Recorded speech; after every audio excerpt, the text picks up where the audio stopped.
Hello guys, നമുക്കൊരു മന്തി കഴിക്കാൻ പോയാലോ? തിങ്കളാഴ്ച മുതൽ ശനിയാഴ്ച വരെ നമുക്ക് ഹോസ്റ്റൽ ഫുഡാണ്. അതിനൊരു മോചനം കിട്ടാൻ മാത്രം നമ്മൾ സൺഡേ മാത്രം പുറത്തു പോയിട്ട് എന്തെങ്കിലും കഴിക്കും. പുറത്ത് കറിയുമ്പോൾ കണ്ട കാഴ്ച ശിവേട്ടാ, അവിടെ ചന്ദ്രനുണ്ടോ?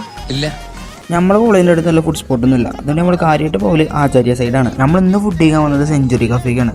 എന്താ ആംബിയൻസ് അറിയോ? ഫുഡ് കഴിക്കാൻ വരാണെങ്കിൽ ഇങ്ങനത്തെ സ്പോട്ടൊക്കെ വരണം. ഫുഡ് തന്നെ ഇറങ്ങിപ്പോവും. ഷവായ കഴിക്കാൻ ചെന്നിട്ട് ഷവായ ഇല്ലാത്ത അവസ്ഥയായി. ലാസ്റ്റ് നമ്മൾ മെനു കാർഡ് നോക്കിയിട്ട് ഒരു പെപ്പർ അൽഫാമും റൈസും പറഞ്ഞു. അങ്ങനെ സാധനം നമ്മളെ കയ്യിൽ കിട്ടി. നമ്മളൊന്ന് ചെസ്റ്റ് പീസ് നോക്കി നൈസിനെ മാറ്റുകയും ചെയ്തു. നല്ല ചൂടുള്ള ആവി പറഞ്ഞ അൽഫാം. അത് കാണുമ്പോൾ തന്നെ വയറ് വെള്ളം വരുന്നു. ആക്രാന്തം മൂത്ത് കൈ പൊള്ളി ഒരു പീസ് എടുത്തു. അങ്ങനെ ഒന്ന് മന്തി കഴിച്ച് പുറത്ത് കറിയപ്പോൾ നമുക്ക് കുറച്ച് ഓർഡർ കിട്ടി. ഹോസ്റ്റലിലേക്ക് അവിടെ പാർസലിന് ഓർഡർ എടുത്ത് വെക്കുമ്പോഴാണ് ഇത് കണ്ടത്. ഇത് കാണുമ്പോൾ ശരിക്കും നാട് മിസ് ചെയ്യും. അങ്ങനെ ഒന്ന് പാർസൽ വാങ്ങി നമ്മൾ നേരെ ഒരു ഊബർ വിളിച്ചു ഹോസ്റ്റലിലേക്ക് വരാൻ. ഹോസ്റ്റലിനോട് എത്തിയപ്പോൾ ഒരു ഫുഡ് ഡെലിവറി മാൻ അങ്ങനെ നിൽക്കുന്നുണ്ട്. മുമ്പോട്ട് സംസാരിച്ചപ്പോൾ കാര്യം മനസ്സിലായത് ഓർഡർ ചെയ്ത ഫുഡ് ആരോ ക്യാൻസൽ ചെയ്തു. അതിൽ മുപ്പര് നമുക്ക് ബിസ്ക്കറ്റ് ഒക്കെ എടുത്തു തന്നു. അപ്പോൾ മുപ്പര് ചോദിച്ചു എന്തിനാ വീഡിയോ എടുക്കണമെന്ന്. ഞാൻ പറഞ്ഞ ചെറിയ വീഡിയോസൊക്കെ ചെയ്യുന്നുണ്ടായപ്പോൾ മുപ്പര് ഇൻസ്റ്റാഗ്രാമിൽ ചെക്കൗട്ട് ചെയ്യണ ഞങ്ങളിപ്പോൾ ഈ കാണുന്നത്.